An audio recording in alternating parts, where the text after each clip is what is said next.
warahmatullahi wabarakatuh.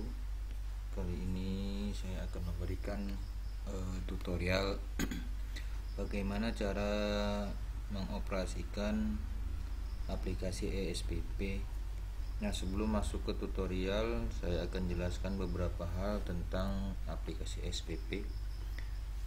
Aplikasi SPP ini dibuat untuk mengurangi kesalahan pada inputan atau memudahkan pembuatan laporan pada aplikasi pada pembayaran SPP di pesantren Al-Fuad. Nah, sebelumnya di aplikasi ini terbagi menjadi dua modul ya.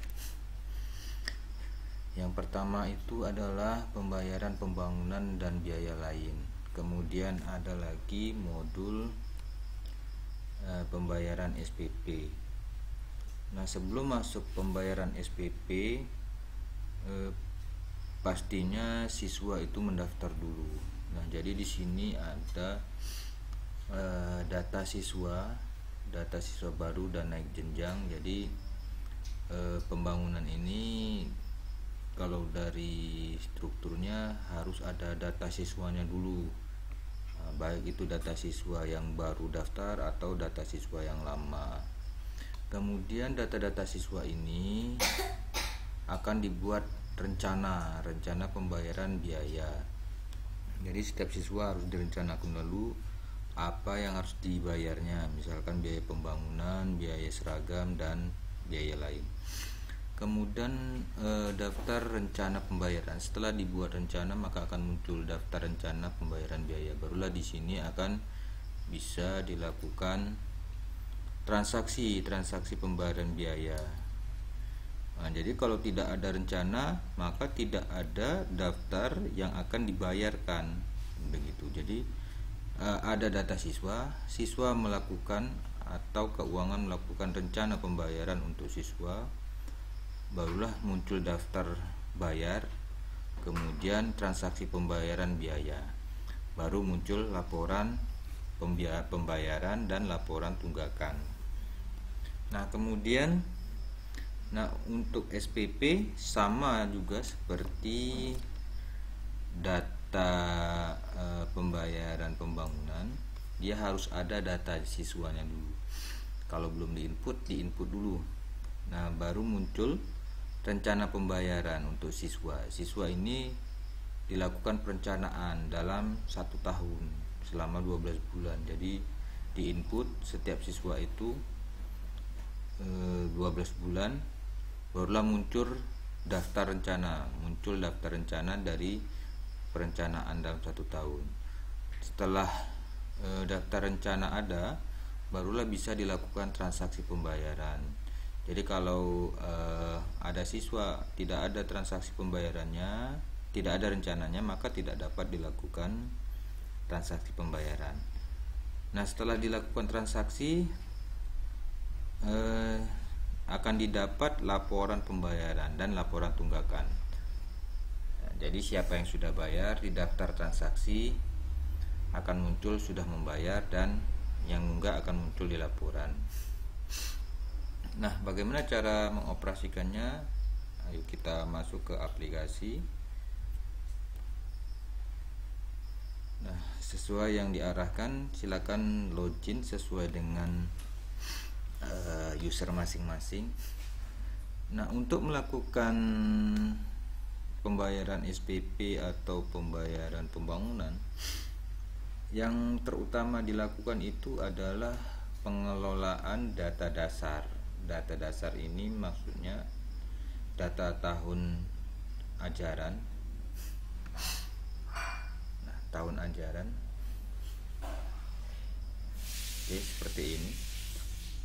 Kita bisa lihat di sini tahunnya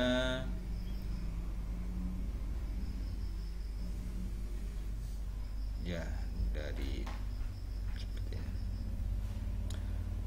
bulan 6, bulan 7, 8, 9, 10, 11, 12 disesuaikan dengan tahun ajaran yang sedang berjalan. Seperti tahun ajaran, tahun berjalan, dan bulan. Ini tinggal di setting aja. Nah, setting ini dilakukan 1 tahun sekali. Jadi setiap awal mulai tahun ajaran baru maka akan dibuat setting tahun ajaran ini. Kemudian satu lagi yang harus disetting setiap tahun sekali adalah data biaya tambahan, data dasar biaya tambahan. Nah, seperti ini. Silakan lakukan perubahan. Saya sarankan diubah saja, jangan dihapus, karena agar tidak merubah strukturnya. Lakukan perubahan sesuai misalnya seperti ini. Biaya pembangunan ubah saja di bagian biaya pembangunannya berapa, seperti itu. Di setiap tahun, hanya sekali dalam setiap tahun di awal tahun ajaran. Nah, setelah data dasar kedua data dasar ini dilakukan, setting tahun SPP biaya tambahan, maka bisa lanjut ke transaksi SPP atau biaya pembangunan. Oke, sekarang kita masuk ke biaya pembangunan. Kita contohkan bahwasanya ini adalah data baru ya, data baru. Nah, untuk masuk ke biaya pembangunan ini kita harus melakukan input data. Kita contohkan di sini adalah siswa baru yang baru masuk ke pesantren. Kita klik tambah data. Kemudian masukkan nik sesuai dengan nik siswanya secara benar, jangan salah-salah ya. Kita contohkan di sini 1 2 3 4 5 6 7 8 9 10. Ini contoh, kalau yang data sebenarnya harus yang benar, jangan salah. Oke. Kemudian kita buat seperti ini. Kemudian nama siswanya contoh. Oke. Nama siswa kita buat contoh siswa. Tempat lahir kita buat saja Langsa. Tanggal lahirnya kita buat ya seperti ini, atau kalau mau benarnya kita klik tahunnya, misalkan tahun 2010 Januari. Oke. Kemudian tanggalnya misalkan tanggal 23. Oke, kemudian jenis kelamin kita buat laki-laki atau perempuan.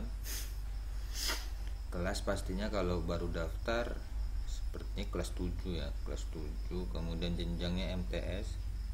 Nama ayah Abdullah, nomor HP 08 bla bla bla bla. Nama ibu Amina, kita contohkan nomor HP 08 bla bla bla bla. Kemudian orang tua masih hidup atau yatim. Dusun kita buat dusun Kenanga, contohnya desa Merbau. Kecamatan Langsa Lama, Kabupaten Langsa Kota, kemudian Provinsi Aceh misal. Kemudian status siswa baru, status SPP bayar, kemudian status siswa harus aktif. SPP bulanan masukkan 900 disesuaikan dengan tahun ajaran yang berjalan, misalkan 950. Tahun masuk kita buat tanggal entry, tanggal input. Kemudian masukkan rencana pembayaran biaya lainnya seperti ini: biaya pembangunan, biaya prasarana, biaya atribut, sumbangan pembinaan. Oke, simpan. Biaya lain-lain ini sengaja diisi untuk biaya-biaya lain yang tidak ada, yang akan dibuat oleh pesantren. Kemudian simpan.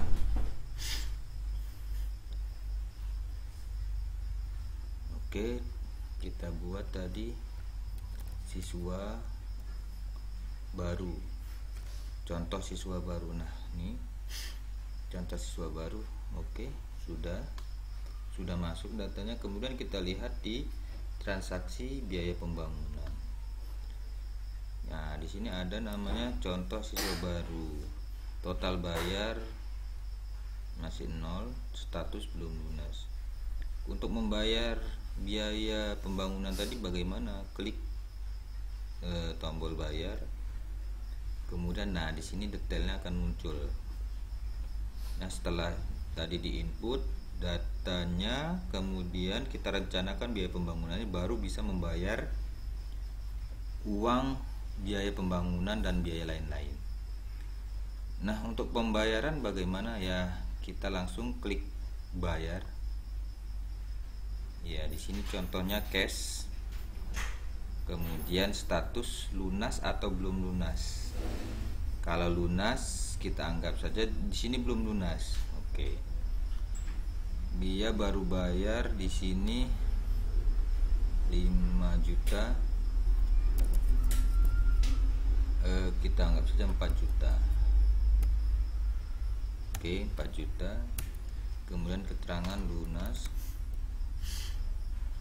Di sini belum lunas,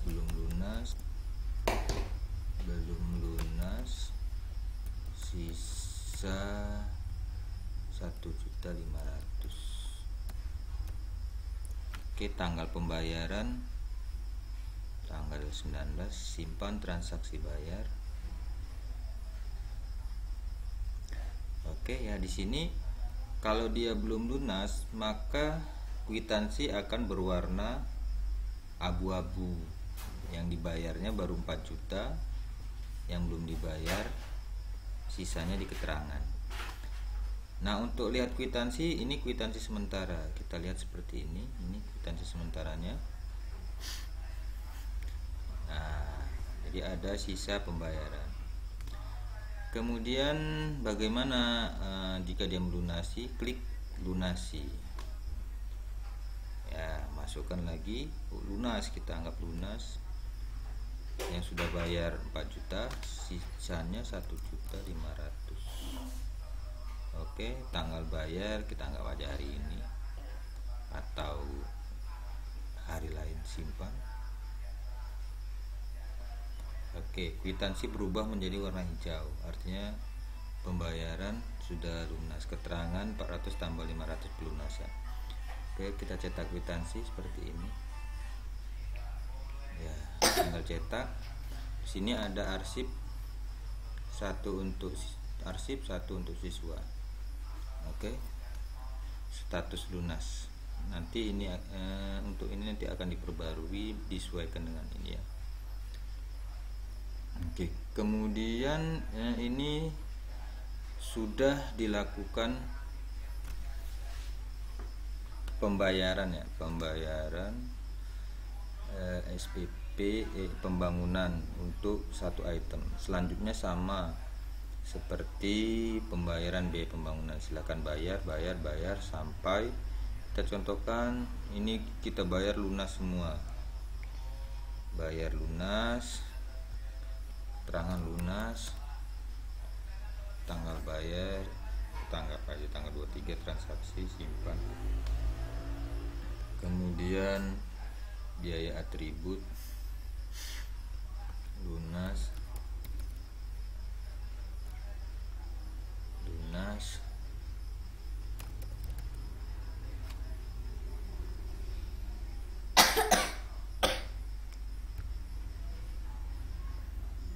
oke.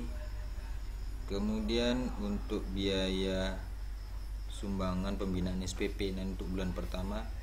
Nah, di sini setelah yang bayar akan muncul ya semua, kode transaksinya muncul, jumlah bayarnya. Nah, sini kita bayar lunas untuk SPP lunas.